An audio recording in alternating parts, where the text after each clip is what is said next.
They say a father's love is unconditional. But that day, when the courier handed me a plain brown box with my daughter's handwriting on it, my heart almost stopped. It was Father's Day. I hadn't spoken to her in months. I reached for the scissors to open it, but before the first strip of tape could be cut, my wife screamed from across the room. "Don't open it. Can't you see?" Her voice shook with something between panic and rage. And in that moment, I realized she wasn't just afraid of the box. She was afraid of what I might find inside and what it could mean for her. My name's David. I'm 54, living in a small Pennsylvania town. I've been married to my wife, Karen, for 26 years. We have one daughter, Lily, my pride and joy. For most of Lily's childhood, I was a fun parent, the one who took her camping, stayed up late telling ghost stories, and brought her hot chocolate when she was cramming for exams. Karen, meanwhile, was stricter, always worried about Lily's future, reputation, and what people would think. I thought we balanced each other out. I thought we were a solid family. But life is a funny way of revealing the cracks in your foundation when you least expect it.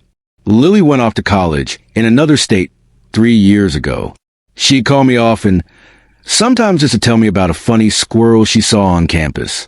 But in the past year, her calls had slowed. I figured she was just busy. What I didn't know was that someone was making sure those calls didn't happen. Someone sitting right under my roof. It started subtly. I'd ask Karen if Lily had called while I was at work, and she'd say, "Nope," not a word. But then I'd see her phone light up with Lily's name when she thought I wasn't looking. I brushed it off. Maybe they were just talking about girl stuff I wasn't meant to hear. Then came Thanksgiving. Lily didn't come home. Karen claimed her midterm schedule was too packed. When I called Lily to check, the call went straight to voicemail. That's when things began to feel wrong. Over the next few months, I noticed Karen getting unusually defensive whenever I mentioned Lily. Once, I suggested visiting her at college for a surprise lunch. Karen's reaction was instant and harsh. "Don't embarrass her like that. She's busy. She doesn't need you hovering." Her words stung. Why would a surprise lunch embarrass my daughter? By March, the silence between Lily and me was unbearable. I wrote her an old-fashioned letter, the kind we used to exchange when she was a kid. Weeks passed. No reply. Then, one random Wednesday, my coworker forwarded me a Facebook post. It was Lily, smiling next to a young man, holding an engagement ring. The caption read, "I said yes, ring, red heart."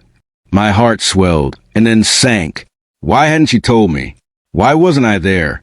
That night, I confronted Karen. "Me, did you know about this?" Karen, without looking up from her phone, "Of course. I was there when he proposed." I froze. She was there, but I wasn't? Karen shrugged. She didn't want you involved. It was her choice. Don't take it personally. That was the moment a seed of suspicion planted itself deep in my mind. Weeks later, Father's Day rolled around. I was prepared for another silent day until the doorbell rang. It was a courier with a medium-sized box. The label was in Lily's handwriting. I felt like a kid on Christmas.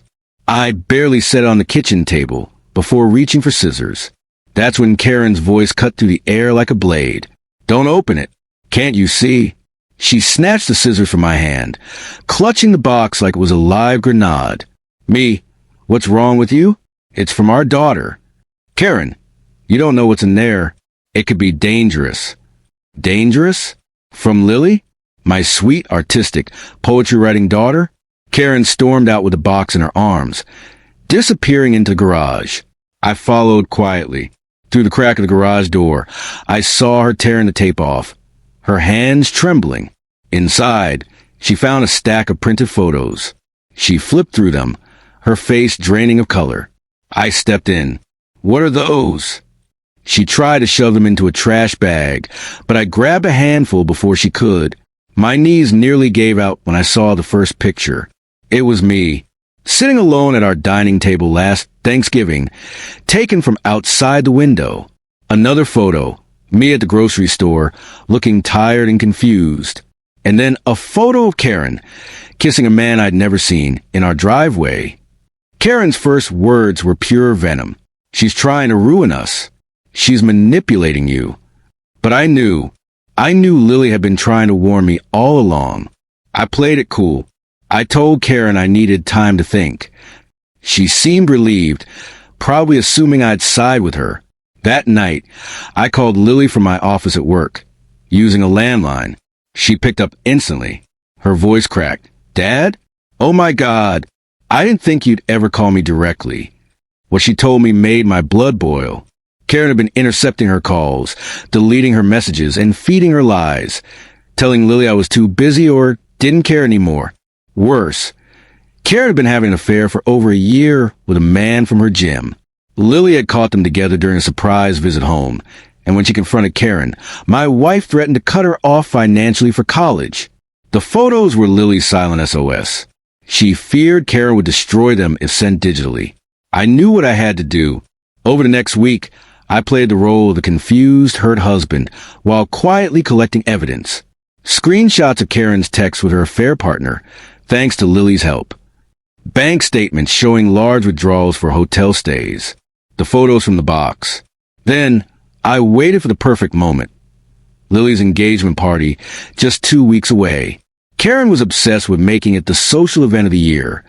The night of the party, the backyard was decked out with string lights, champagne fountains, and a smug smile on Karen's face. She thought she'd successfully kept her double life hidden.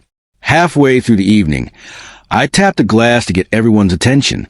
I want to thank everyone for coming to celebrate my daughter's engagement. And I also want to share a little slideshow I made, a timeline of love. Karen beamed, assuming it was baby photos of Lily. The first few slides were harmless.